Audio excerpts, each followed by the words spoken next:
Salam Bapak Ibu, Saudara dan Saudari, sahabat-sahabat garam dunia yang terkasih.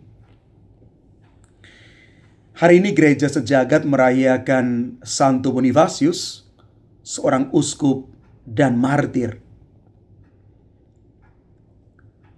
Santo Bonifasius pernah mengatakan demikian. Apa yang tidak dapat kita pikul sendiri, marilah kita menanggungnya dengan pertolongan dari Kristus.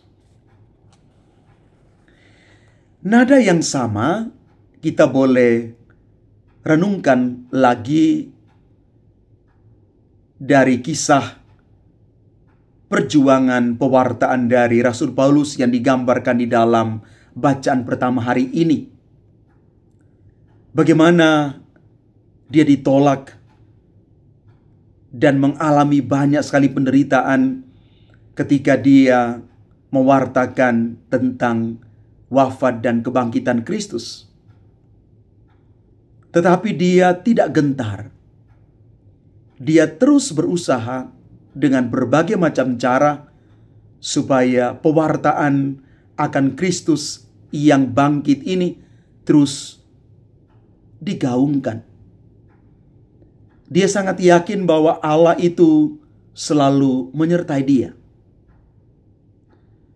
Maka dari sini kita mau mengatakan demikian, bahwa memberi kesaksian iman itu adalah tugas para rasul dan menjadi juga tugas kita para pengikut Kristus, baik pada zaman yang lampau maupun zaman sekarang. Kita siap menjadi para pewarta yang mewartakan tentang Kristus kapanpun dan dimanapun. Kita siap sedia. Pewartaan lahir dari pengalaman iman kita akan Allah, bahkan pengalaman kita yang pribadi, pengalaman pribadi akan Allah. Ketika orang disentuh oleh kasih Allah, dia boleh bertumbuh dan mengalami bagaimana Tuhan memberikan sekian banyak berkat kepadanya. Ketika dia mengalami jatuh bangun, hidupnya dibaharui lewat proses yang panjang, dia sungguh menyadari bahwa tangan Tuhan terus menyertainya.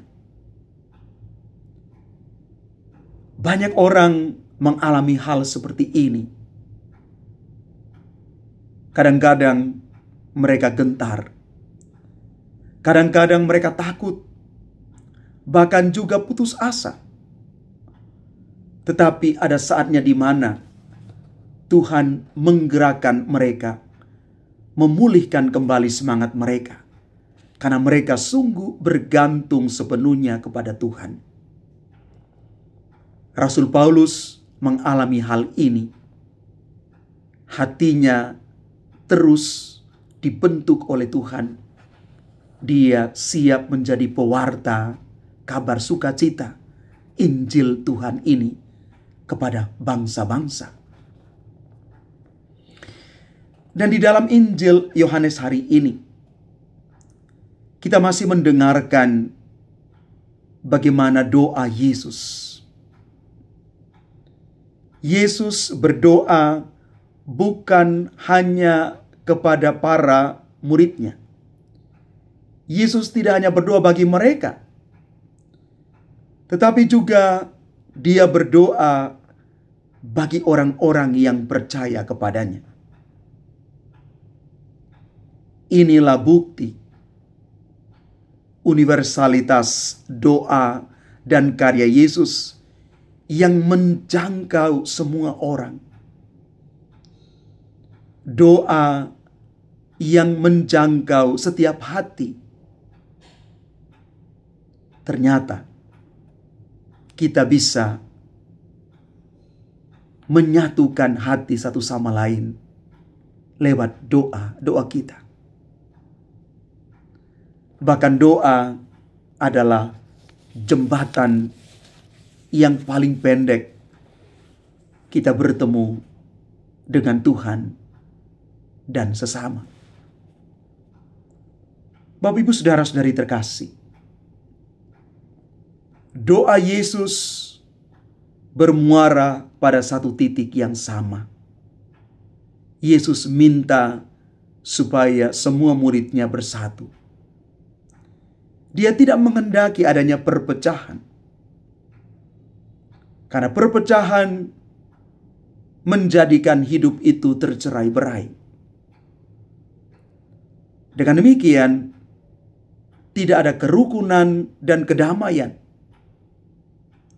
Yesus menghendaki para pengikutnya hidup di dalam kesatuan dengan Tuhan dan lingkungan sekitarnya.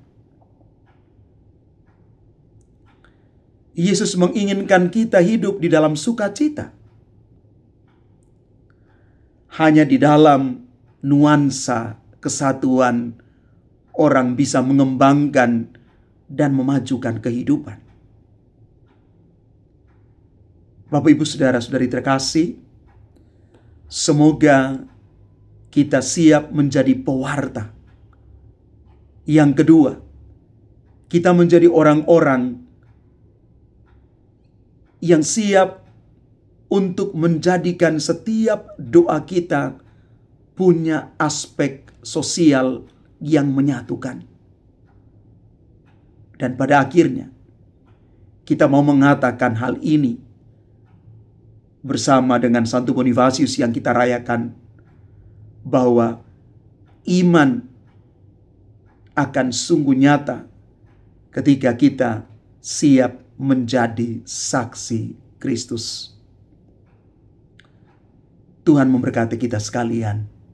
Amin.